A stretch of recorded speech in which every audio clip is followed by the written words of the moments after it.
those classic games.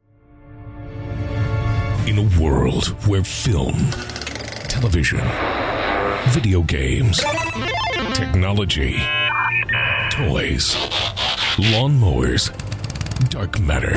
Wait a minute. Lawnmowers, dark matter? Sorry. Where most of those things meet, one podcast stands alone, going behind the scenes. Hold on to your butts. I love it when a plan comes together. You're listening to the Mediajuice podcast.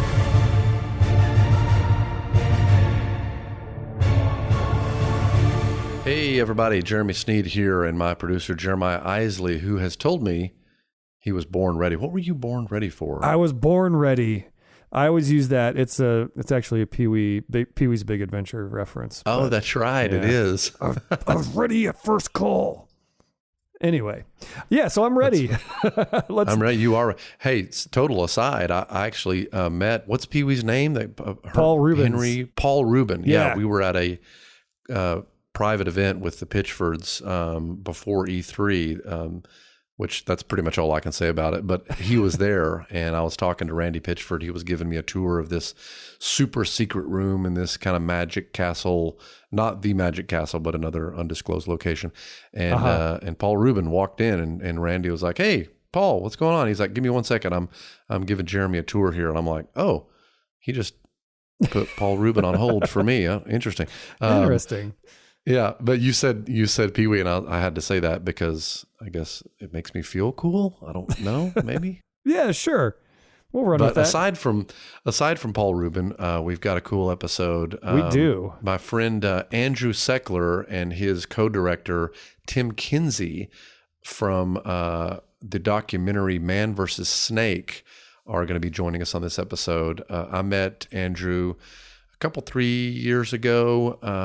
He had called me, which I'm not going to tell you why he called me. I'll leave that for his segment. He kind of tells the story, but those guys made a great documentary called Man vs. Snake that's on Netflix now, and we're going to talk to them about that doc and about filmmaking and lots of fun stuff. So, and there's other stuff too, I think, right? Yeah, it's a good conversation, and those guys have quite the IMDb page if you want to go check that out. They've worked on some really cool shows. So guys that are really deep in the industry talking about filmmaking. So it's really cool. And it's funny because he told me when I first started talking to Andrew, he just was like, "Yeah, I'm just an independent filmmaker. I'm just calling to get some advice about what you did with Video Games the Movie and your Kickstarter."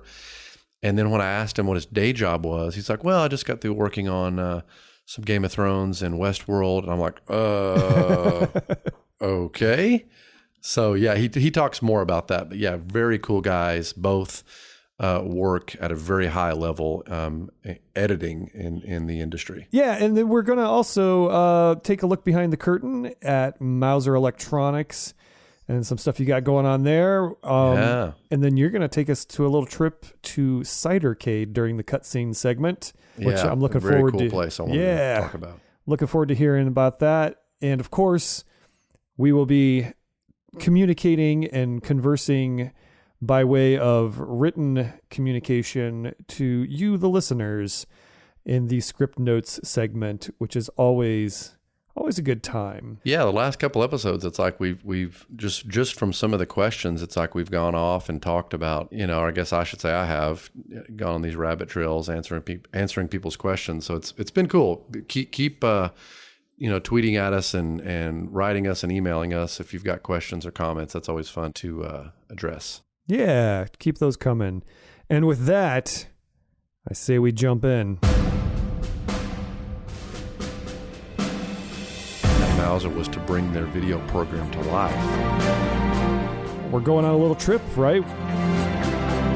They say a good podcast involves talking about things.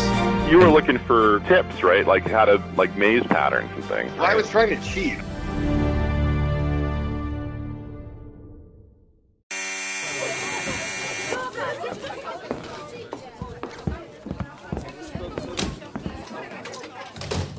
Hello, everybody, and right now we are heading to the green room.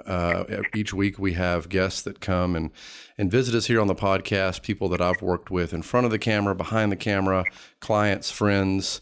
And this week I'm really excited because we have two guys, one who I've met, one who I've not, Andrew Seklir and Tim Kinzy, co-directors of the, I don't want to, runaway hit. It's a runaway hit in my mind. I don't know what the numbers are, but an awesome documentary called Man versus Snake, The Long and Twisted Tale of Nibbler. And I'm going to actually stop right there, and I'm going to let Andrew and Tim tell us, Andrew, how you and I met, and then a little bit more about this documentary. So, Andrew, take it away. Well, as I recall, we met you, or I reached out to you around the time that we were starting our crowdfunding campaign for Man versus Snake. We did a Kickstarter, and you had been through those wars, with your own documentary, and we kind of marveled at your at your tenacity and your success in doing that. And so we sort of reached out to you to see what we could learn from you, about how to go about it. And I think that's where we initially made contact. And then we sort of remained in touch after that as we sort of moved through the process of finishing the film and starting to look for distribution and all that kind of stuff. And we just, stayed in touch. I completely forgot that's how we met was over the Kickstarter. You're right. I for some reason I thought we had met at an industry event or something, but yeah, you're right. You had reached out to me after the Kickstarter I did for Video Games the Movie. That's right. Yeah, and we were sort of, our timeline was a little bbit behind yours, and of course we're fans of the film and fans of video games in general. So we just thought, how did you do it? Like, what's the secret? You put us in touch with a publicist or someone that could help us get some press, and you were very helpful and generous with your advice, so we appreciate that. I should say too, it's something we talked about on either the last episode or the episode before. It's you forget kind of, not to sound egotistical, but you'll know what I mean when I describe this. You sort of forget what you know and what you've learned and what you could teach until you verbalize it. It's like, I just, sort of did what I did. It's kind of the old cliche of necessity is the mother of invention. I had been shooting this documentary for a few years and just got to the point where it's like, okay, I literally cannot proceed further into post-production without resources, without funds. And so, talked to a lot of people, rallied, kind of my team to do this Kickstarter. And then when you called, it was like, oh, well, I don't know it. I don't know anything. But come to find out, I just through the course of talking, I was like, oh, well, you might try this. And we did this and that worked. And maybe check this, do these kind of rewards. And so it was interesting with you guys and with other people that I've talked to of like what you learn and don't even know that you're learning. You know what I mean? Yeah, because there's so much that goes into it, and the process itself is all kind of overwhelming. I think when you're done with it, you're a bit exhausted physically and emotionally. Yeah. You need a little room to take stock of sort of, the whole situation. But it was helpful. And, and that really helped us. We had a successful Kickstarter, and then from there, it sort of gave us the momentum that we needed to really kind of drive towards the finish line, so. And tell, just for the listeners out there, explain sort of how you and Tim met and the origins of this great documentary that's on, it's on Netflix right now, right? Yeah, it's currently on Netflix. It's on iTunes, Amazon. It's pretty much on all the digital streaming platforms, also on, of course, Xbox and PlayStation stores you can find, and Steam. So yeah, Tim and I are both editors. We work in the television industry in Los Angeles, and we met sort of in the editing world. And we were working on a show called Battlestar Galactica, and that was around. You may have heard of it. Yeah, in 2004, and I think Tim. Yeah, not the 1980 show. Yeah, not that far back. That's funny. We would have been playing the original Nibbler then. And then Tim joined us around 2006, 2007, and by that point we had brought in a MAME cabinet into the break room of Battlestar. And I guess for those that don't know what a MAME cabinet is, it stands for Multi-Arcade Machine Emulator. And basically this cabinet had a lot of the old classic video, 8-bit, 16-bit video games in there. And we would, just compete at lunchtime on different games. And we kind of stumbled upon this little game called Nibbler that we thought was pretty fun, pretty pretty frustrating. I don't know, Tim, you want to tell part of that story? It's a real simple, you're a snake in a maze game, and as you go through the maze, you eat up the dots, you get bigger. It's kind of a puzzle game and a Pac-Man game, and it's really deceptively simple. It was something that I was not good at beating Andy at all, so I did a little internet sleuthing, and that's where we came across this, billion-point score by some little kid named Tim McVeigh in 1984, and that's kind of how we discovered our, this Nibbler story that kind of consumed us for quite a few years, tracking down the story and seeing where it went. Yeah, you were looking for tips, right? Like how to maze patterns and things. Well, right? I was trying to cheat. I was trying to find. I'm like, oh, I bet there's some great patterns, and maybe he doesn't know, and I thought, well, I wonder what the high score is, on this game, and we can only get maybe 60,000, 80,000 points, and also to find out that someone had actually gotten 1 billion points on this strange little video game we'd never heard of. Yeah. I never hear of it. For 2 days straight. That was the other thing. Like, how can you play any video game for 2 days straight? I can go to the bathroom. Yeah.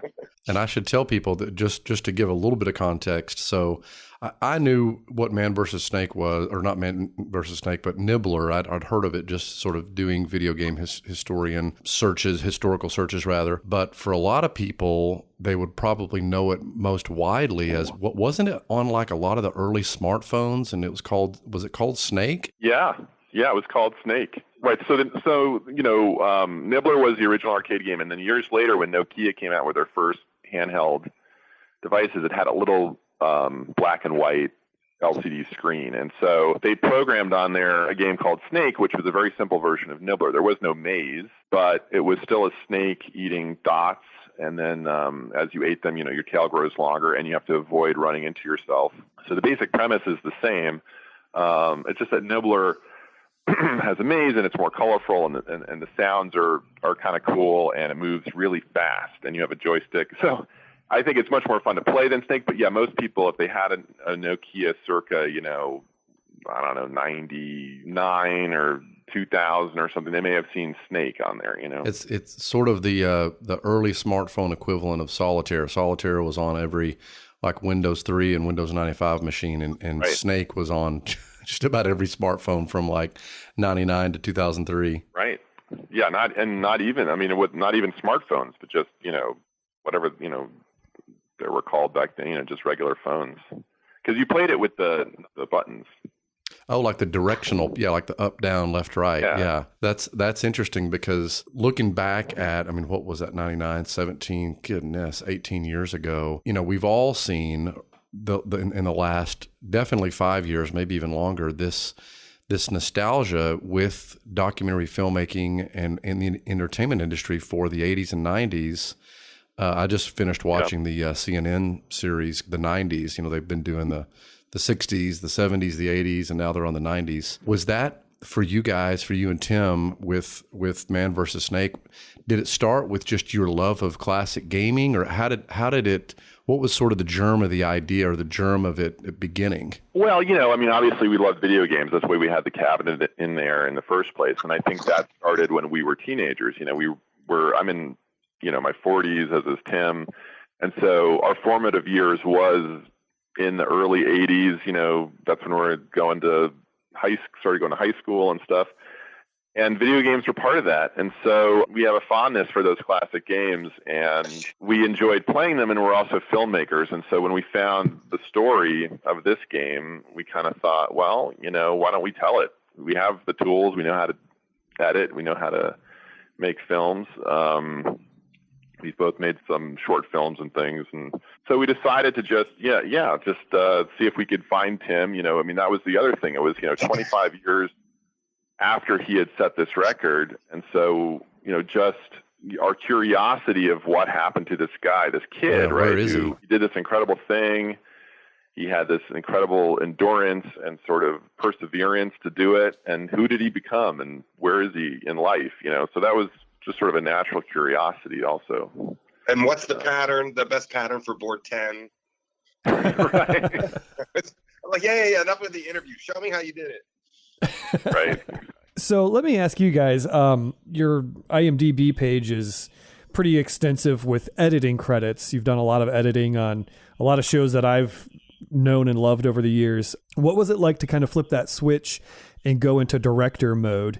And not only that, you're co-directing a film now instead of just kind of being on the back end of production. You're in the driver's seat. What was that switch like for you? Well, for me, it was fun. I mean, it was just kind of an adventure, and I was sort of learning as, I'd never really directed a documentary. I'd edited some other documentary type content, but so yeah, I mean, I didn't really know what I was doing when I started. I was like, let's grab a camera and we'll figure it out. We'll edit it into something later, We'll fix it in post. Exactly. Yeah. And the other thing, we were a little bit, the initial interviews were just to get the story of the first billion point game, right? And that was done in a weekend. We flew out to Iowa. We eventually tracked down Tim McVeigh, who did the billion point game, and through Walter Day, who owned the Twin Galaxies arcade, where he did it. And we went out there on a weekend and interviewed Tim and interviewed Walter and interviewed a couple other friends and things like that. And we thought, okay, well, we've got that, and we can cut that into sort of the story of the first billion point game, and maybe it'll be a fun little 10-minute history lesson for people that don't know it, right? But where the documentary really took off was a few months later when Tim called us and said, hey, I'm thinking of going for the record again. And from there, that's when things really took a turn, and where we didn't really anticipate, and how could we, how long it would take or what would be involved. That was a surprise. We didn't approach him and be like, hey, why don't you go for the record again and we'll film you. It was more like, hey, wow, that's cool. You did that, and then he decided to go for it again. And then we decided, well, do we want to do this? And I thought, there was inherent drama in that story, and sort of anybody's passion and drive to do something, and also the fact that he's a middle-aged guy trying to reclaim some of the glory of his youth, and it was going to be really hard. His life's a lot different. He's not a teenager. He's married. He has a job, and I could kind of relate to it a little bit. We're close in age. So anyway, I was just I found it compelling and thought, well, he'll probably he knows the patterns, right? So he'll take a couple of practice turns and he'll just do it. I didn't realize it would take 7 years for him to do, or 5 years, or however long it took him. And then of course, sort of like Enrico Zanetti, who's the Italian guy, he kind of popped up, and so that required it. He was also a billion point Nibbler champion, so that required us to go to Italy, get that story. So there's just a lot of things that unfolded that we couldn't have anticipated, I think it's interesting. Tim, you were talking about there's an inherent drama in that, and you never know what's going to happen in documentary filmmaking. I mean, you're just trying. You kind of maybe come up with a loose format and your questions, and you try to direct people to say or get what you think you need for the story. But so many times, in good documentaries, there's these dramatic left and right turns. And it almost reminds me of, with your story, like the old Dan and Dave. I don't know if y'all remember the Reebok's campaign in the Olympics, like in the early 90s. It's like Dan and Dave. Yeah. And then it's like the biggest dramatic part of that was that one of them didn't even qualify for the Olympics. And that's right. They never could have foreseen. I mean, in fact, it was a nightmare for the ad agency. Like, oh my gosh, we didn't know this was happening, but they kind of made lemonade out of lemons, and it ended up being a great part of the ad campaign. The Dave or Dan, whichever one didn't make it, came back and helped to train the other guy, and they salvaged it and made it better. And to me, that's good documentary filmmaking, is embracing the stuff that you don't know, and those left and right turns of people saying or doing things that you didn't expect, because it just, like Tim, like you said, it's just inherently more dramatic. Yeah, it is. I mean, I think you have to, when you have a setback, you shouldn't see it as a setback. I think you see it as an opportunity. Like, for example, when we went to Alexandria, Virginia, there was a contest there between two, Tim and Dwayne, who's the Canadian Nibbler player. And we showed up there, and suddenly they didn't have the games, right? We could have just sort of like hung our heads in defeat and thought, oh God, we're not, now it's over. Like, we're not going to be able to film this. But, that was kind of an interesting, dramatic situation that we decided to, sort of capitalize and make part of the film. So yeah, I think, but that's where the story comes from, right? And the best stories have a lot of drama and conflict, and then ultimately we got lucky because Tim prevailed and got the record and gave us what we needed to tell a great story. So I don't know what you do in a situation where that doesn't happen. I mean, there were a few years where we thought it wouldn't, and we would have had a very different film on our hands. Yeah, spoiler alert, by the way. Just toss that in there. Oh, yeah, sorry. Yeah, for those who haven't seen the film. No, I was just going to say, had things went according to plan, we would have been done a lot sooner, and there wouldn't have been a lot of conflict. And without conflict, you really don't have much of a story. So just to echo what Andy was saying. Well, I couldn't agree more. I mean, as a documentary filmmaker myself, it's sort of this Dr. Jekyll and Mr. Hyde, attitude. It's like, I don't want things to happen that are out of my plan because they're out of my plan. But then, when things do, or you get interviews you didn't expect, it's like sometimes the best stuff, even on some of the stuff we did for Unlock. We plan these things for the hosts to say, to ask these people and go on these journeys about past of gaming or motion capture or video game journalism or whatever. And a lot of times, some of their left turns of doing things that we didn't ask them to do is some of the best stuff. So I think that's probably some of the best advice that I would give is to any aspiring documentary filmmaker is just embrace the unknown and roll with it, kind of like you guys did when the game wasn't there. And I'm sure that's one of many examples of in the making of. So I wanted to get one more question in before we let you guys go. So for the listeners out there, whether they're aspiring filmmakers or just gamers, geeks, aside from everything that we've talked about, what's the one bit of advice you would give for up and coming filmmakers, documentarians, artists, sculptors, animators, and anyone listening that's trying to create something? What's some advice you'd throw their way? Well, I would say, I think it's never been easier to be an artist, right? I mean, you have the tools, whether they're on your laptop or on your phone. The camera technology on your phone is better than the camera technology that we started off shooting this documentary with, right? So the tools are around you, right? And so it's a matter of learning to use them, becoming proficient. And then it's really about looking around you and trying to find a story, and I think documentaries are a great way to start because, you don't have to be a writer. You don't have to be, working at a high professional level, trying to make cinema. You can literally take your iPhone and start interviewing friends and family members and trying to find, you'd be surprised when you start talking to people, especially people of an older generation or people that have been through things, just how many people have interesting stories to tell. So I would start there, and you can even edit on your iPhone. You can edit on your laptop with iMovie or others, simple applications, Premiere, and it's really a great way to learn and start. And I encourage everybody to do it. We did not, have a budget for this film. We did not set out with any kind of backing. We just set out to try to tell a story and see where it took us, and we landed up getting distribution and getting it out there. And so I think anybody can do it. Tim, do you want to add anything to Sure. that? Yeah, no, I agree, man. It's all, to me, it was all about following the story and not getting attached to results. I think you put forward your best foot forward. You do your research, you show up, you shoot a lot of interviews, but I think when a lot of stuff happened that wasn't planned on, it was like, okay, I guess now we got to get some more interviews. And we basically were just following the story. And after a while, I didn't really feel like it was us. I felt like the story was being told through us, and we were just doing our job. And there was a lot of fun that way, and a lot easier once we stopped resisting, that huge process of trying to tell a story. Yeah, someone once said, and Tim has heard me say this before, that, in a feature film, the director is God, right? But in a documentary, God is the director. So you just have to kind of be ready to put yourself in somebody else's, let fate sort of take you where it's going to take you.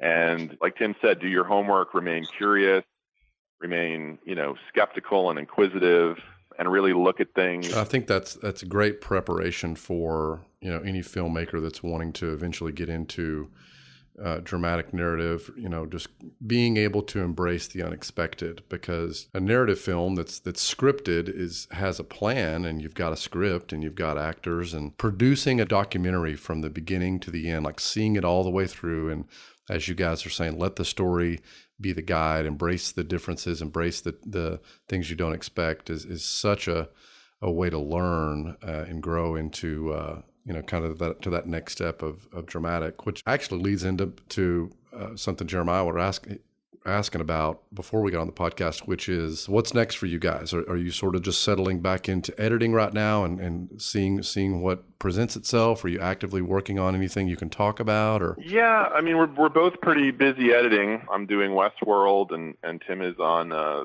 show called Beyond. Nice. And that keeps us pretty busy. I think we both would love to do another project, maybe not in the same way, maybe one that has help, some producers or some financial backing that would help us sort of maybe do it quicker. Right. But yeah, I mean, it's in the car. And is there, if people want to find you online, find your film, is there Twitter, Facebook, IMDb? How do people find you guys? Well, to find them, the film is very easy to find. It's at manversussnake.com. And on there's links to where you can watch it. We also have Blu-rays and DVDs available with, about an hour of extra content. So if you like the film itself, you watch it on Netflix and you like it, we've got, because, we shot many hours of interviews and put together whole sequences that couldn't fit in the 90 minutes. Awesome. Well, guys, thank you so much for your time. Andrew, Tim, wish we could talk with you longer. Cool. Awesome. Thanks, guys. Talk to you soon. Thank you. All right. We are tonight's entertainment. All I'm offering is the truth, nothing more. You can't handle the truth. Pay no attention to that man behind the curtain. All right, it's time to go behind the curtain. It's time to take a look at all things Mediajuice that are disclosable at this time. Yes. So, I should mention that too. That's always, there's always lots to talk about, but little that we can talk about that's not confidential. So when things go public, when our clients make the trailers that we produce or TV spots or whatever public, that's when we can talk about it. So that's specifically kind of what the behind the curtains for, is things as they go public. Yeah. So that being said, we're going to talk about Mouser Electronics and some stuff you did for them. Yeah, Mouser was a client. My friend Lacey, who I used to work with a million years ago at Funimation when we were working on Dragon Ball Z, I was in licensing, overseeing all the Dragon Ball Z video games, and she was in marketing, and so we'd have to work together. And so she went on to do a lot of cool stuff there. And then a couple of years ago, she contacted me, and she said she was at this company, Mouser Electronics, which is in Fort Worth. And I thought, Mouser, mouse, like what do they make? Like tchotchkes for Disneyland? I had no idea what they do. And come to find out, it's that they are a distributor of electronic engineering components for integrated circuitry. So if you're an engineer or a tinkerer, they have what you need, basically. And Lacey was kind of like, hey, you guys do the best video content that I've ever seen. And really, her task at Mouser was to bring their video program to life. And very long story short, within about 6 months, the first 6 months, we had produced kind of a couple of sizzle videos hyping up Mouser and this new series that we had kind of envisioned with Mouser and their agency at the time in Fort Worth, their agency Schaefer, great guys and gals over there at Schaefer. So we all kind of put our heads together and came up with what became known as the Innovation Spotlight series. And we hired Grant Imahara, which, if you remember, Mythbusters, kind of the first few, he was the guy Mythbusters that was always out in the field and, flying F-16s and blowing up concrete walls. And he has a new show, doesn't he? The Build Team. It's he's a Netflix got one on thing, Netflix. Right? Yeah. Yeah. I think it's called the White Rabbit Project. Yes. I wanted to say the Black Crow, but I knew that was like the exact opposite. But yeah. Knowing Netflix, you'd just put that in and that would give you what you wanted. Yeah, probably. They read your mind somehow. Yeah. So we hired Grant because, he's an engineer. He going back to like the Star Wars prequels, he created or helped to create the R2D2 and C3PO for the prequels, the practical ones that they used that were robotic and didn't always have actors in them, or at least the R2D2 didn't. So we just thought, what better person than Grant, who's an engineer and a geek, to host these episodes. And the episodes themselves, we sort of said, okay, what are engineers interested in? We just came up with all these topics, and we ended up traveling all around America with Grant, and we went to Carnegie Mellon and explored their robotics program, and we just kind of let Grant be himself and ask professors and students questions about what they're doing, and then we get that footage and edit it all into that month's episode. So we did that over a series of about 8 months in 2015 and into the first part of 2016. And I actually partnered with Marvel in spring of 2016, which you can check out. It's basically Grant and another engineer see if they can recreate Marvel technology or Marvel sorcery. Right. Nice. Like one of them, Grant tries to recreate Captain America's shield and make it fly with drone technology, and I think another one has to do with Thor's hammer. Be sure and get that right when you're saying Thor's hammer. Don't say Hor's hammer. No. So it turned out to be really cool, and I think they've kind of put a cap on the innovation series. There's a few more that'll be coming out, I think this year, and now Mauser and us are transitioning to more a la carte stuff. Like there's a video we released with them a few months ago called Solder On, and we produced it. We actually pitched it to Mauser just out of the blue. We were like, hey, Engineers Week is coming up. What if we made a video especially for that? That's less like hypey and hey, check out Mauser and check out the latest new products, and more like inspirational, like paying homage to engineers and inventors from the past and looking forward to the engineers of the future. And that was a really cool overall creative switch, I should say. Like, going from episodic, making these episodes with Grant and each one being about a different topic, to this more inspirational video we did for Solder On. So it was fun. So you can check out the Innovation Spotlight series on the Mediajuice or Mauser websites, as well as the Solder On video on either of the Mediajuice website, YouTube, or Mauser's website or YouTube. I just wanted to put that out there because I know there's so much content that we produce at Mediajuice that sometimes some of the coolest stuff can kind of get lost in the shuffle. And so I wanted to make people, especially people that are interested in engineering and electronic engineering and integrated circuitry, could check those things out. And they're a lot of fun. I feel like we did a good job producing. And the Telly Awards would agree that we won several Telly Awards for those episodes and that video content. So great. Very cool. That's not me patting myself on the back. That's more me patting my team on the back. They did a great job.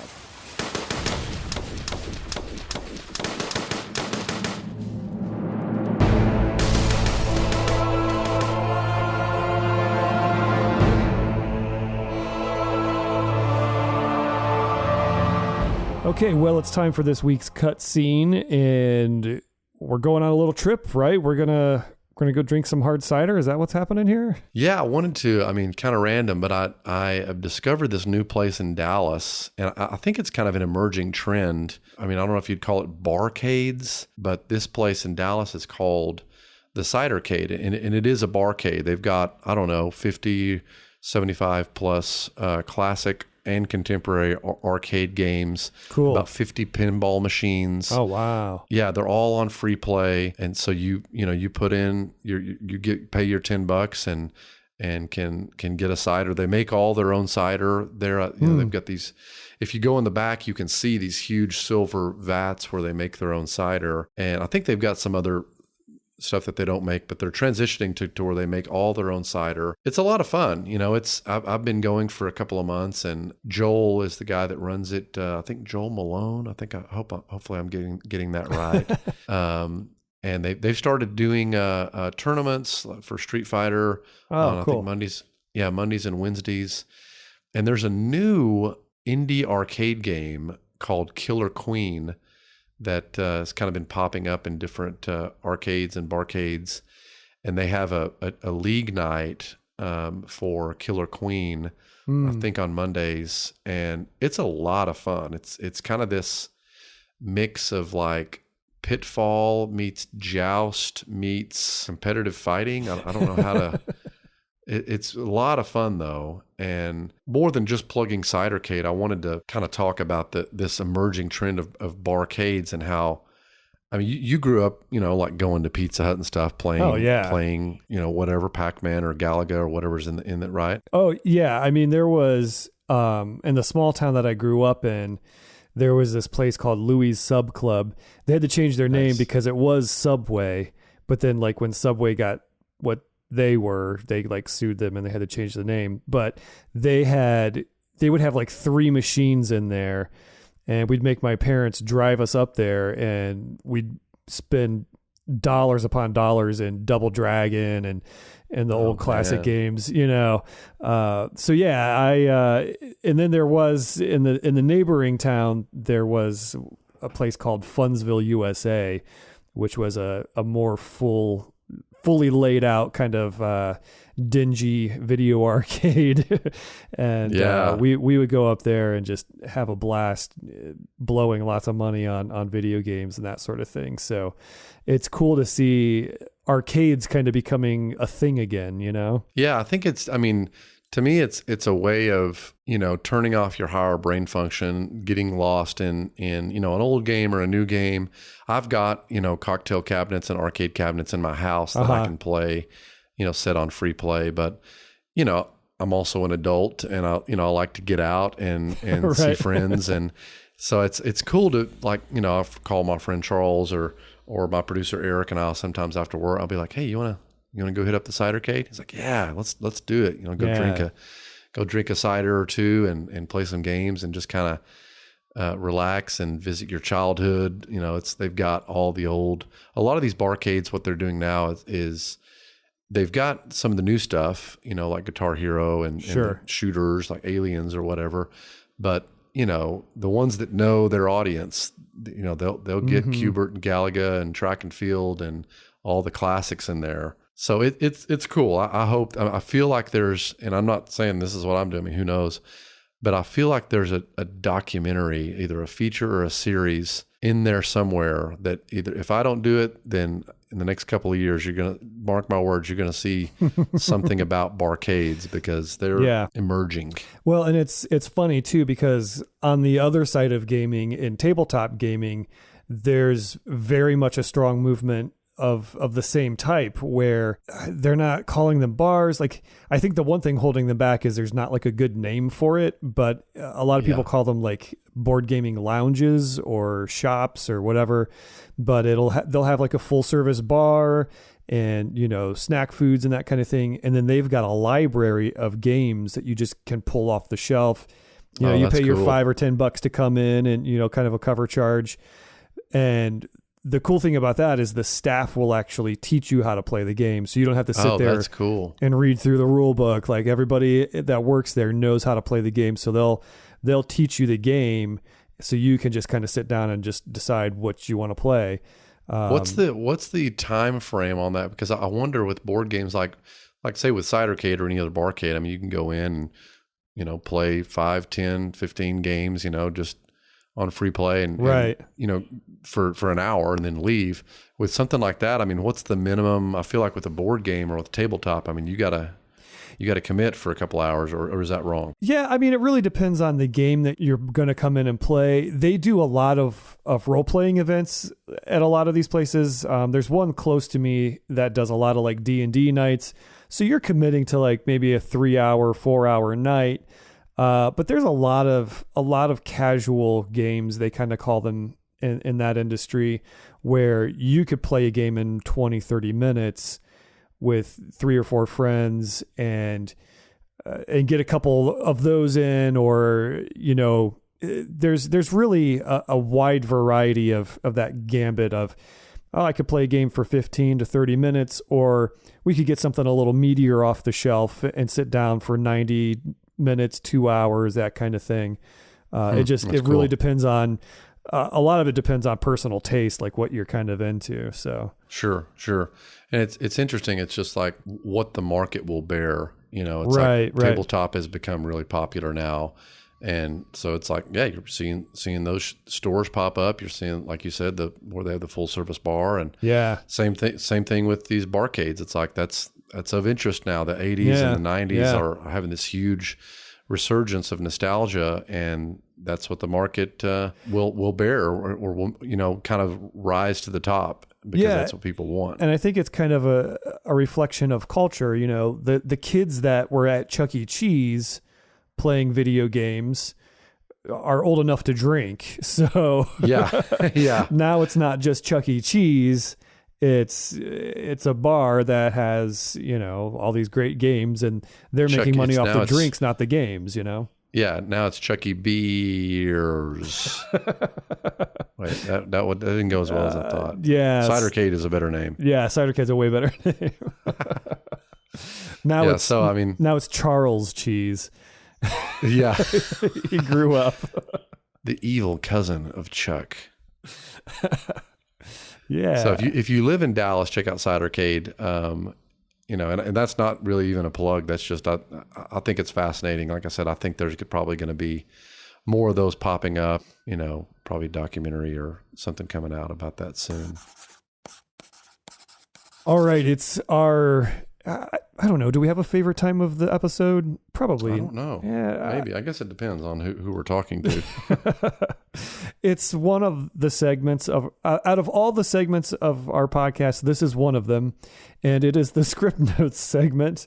It's just a chance where you guys get to write in. You can email, you can tweet, you can Facebook. You could even send smoke signals. Oh, interesting. Not really. We may not get them, but you can still send them. Yeah, you're free to do that.